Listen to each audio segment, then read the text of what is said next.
Calurosos saludos amigos, compañeros y hermanos. Los misterios parte 2, Israel. En esta oportunidad no voy a tratar un tema de exhortación, de consolación o un poco devocional. Voy a tratar un tema eminentemente histórico para conocer más o menos los antecedentes del pueblo escogido por Dios, Israel, y así ver cómo se cumple Romanos 11:25, que dice: porque no quiero, hermanos, que ignoréis este misterio, que a Israel le ha acontecido un endurecimiento parcial hasta que haya entrado a la plenitud de los gentiles, y así todo Israel será salvo. En el tema de los misterios, parte uno que vimos la vez pasada, la semana pasada, hablamos de los gentiles. Los judíos les llaman gentiles a todos aquellos que no son descendientes de israelitas o judíos, y les llamaban también paganos porque según ellos, no tenían las creencias de su religión judía, ¿no? Se llamaban paganos gentiles. Concluimos la vez pasada que en la construcción de la Torre de Babel, cuando los hombres querían llegar a Dios a través de esa torre, llegar al cielo, Dios desciende y les confunde las lenguas. En su nueva lengua, ellos se agrupan y se dispersan por toda la tierra, y de ahí nacen los idiomas y las naciones. Eso está en Génesis capítulo 1 al 11. Por su pecado Dios los deja en su necedad y guarda silencio con ellos. Ahí se cierra el paréntesis o el telón para los gentiles. Nacimiento de Israel. No fue en 1948. Ahí los reconocieron las naciones, y algunas naciones, y ahí se establecieron literalmente en Jerusalén, pero Israel no nace ahí. La historia bíblica nos confirma que de Abraham nace Isaac, y de Jacob, a quien le cambian el nombre según Génesis 32:8, y le ponen Israel. Ahí inicia prácticamente la nación de Israel, con los 12 hijos de Jacob o Israel, que son las 12 tribus de Israel que conocemos actualmente: Simeón, Leví, Judá, Rubén. Génesis 49. De Génesis 34 a Génesis 50, el último capítulo, vemos la historia de Jacob, Israel, y cómo llegan donde estaba José, que era el segundo en el reino de Faraón, en Egipto. José se da a conocer a sus hermanos y a su papá, a su padre, y ahí se establecen como nación Israel, multiplicándose grandemente. En Éxodo 1 encontramos que los judíos fueron fecundos y aumentaron mucho y se multiplicaron, llegaron a ser poderosos en gran manera, y la tierra se llenó de ellos. Génesis 1. En ese tiempo, un nuevo faraón que no conoció a José gobernaba en Egipto, y por el temor a que los israelitas, en su gran crecimiento y aumento numérico, podían llegar a dominarlos a ellos, entonces los ponen en trabajos forzados, los comienza a angustiar, a afligir, y los esclaviza por 400 años. Israel endurecido.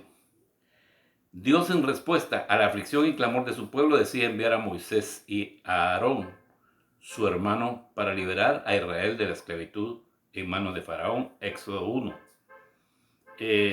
Sabemos que libertados luego de pasar la prueba en el desierto, 40 años, y tras la muerte de Moisés, Josué el conquistador los entra a Canaán, la tierra que Dios les había prometido. En toda la historia del Antiguo Testamento vemos el amor de Dios con su pueblo Israel, hablándoles a través de líderes, patriarcas, jueces, sacerdotes y reyes, profetas también, ¿no? Recordándoles sus promesas y la bendición de haberlos escogido.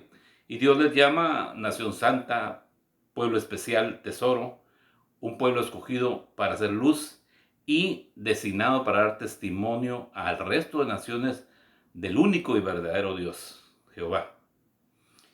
Aunque ellos mantenían las tradiciones y los rituales de sacrificios, para ser oídos por Dios, se vuelven idólatras como las demás naciones, no obedecen al Señor, no guardan sus mandamientos ni sus estatutos, y por su necio corazón se alejan de su Creador.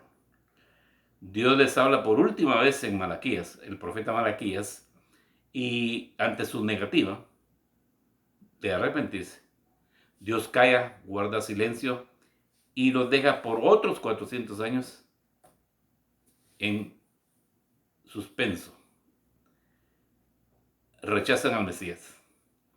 En ese tiempo, mientras Dios callaba con Israel, estaba preparando un glorioso, poderoso y majestuoso plan, que era traer a Jesús, su Mesías, el Mesías, para presentarse a la tierra.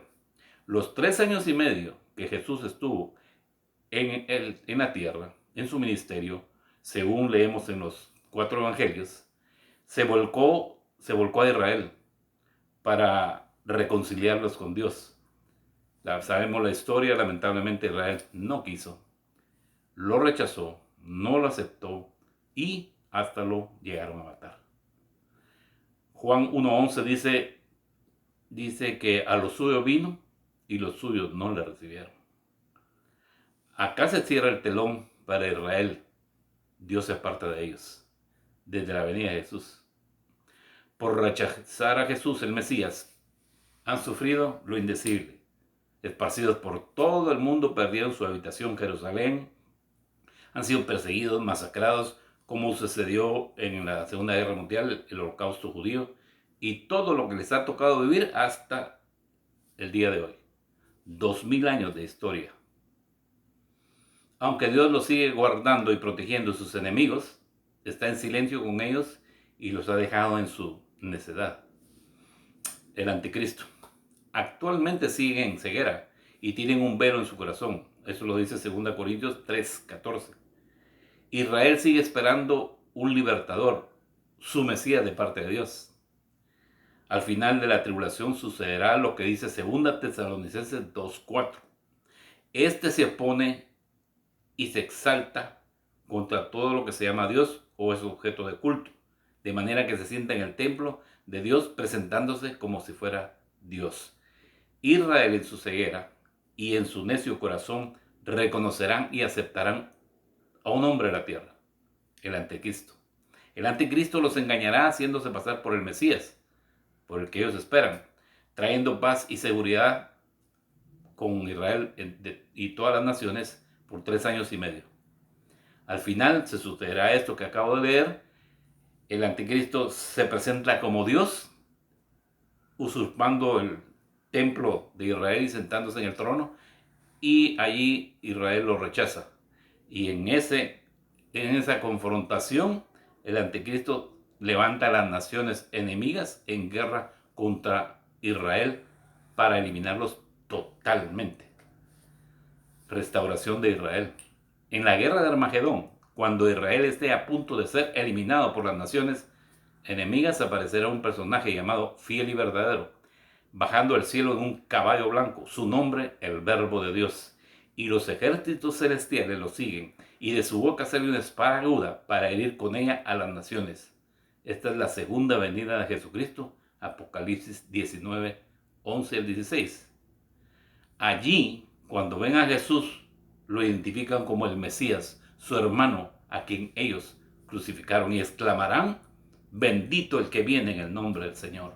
Tal como lo dijo Jesús en Lucas 13, 34 y 35. Jerusalén, Jerusalén, he aquí vuestra casa os es dejada desierta, y os digo que no me veréis hasta que llegue el tiempo en que digáis: bendito el que viene en el nombre del Señor.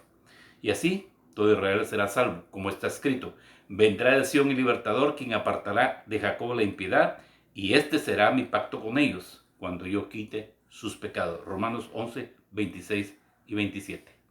Salvación en un acto. La restauración de la nación de Israel, el remanente, será en un acto, no en un proceso como nos sucede a nosotros cuando venimos a Cristo.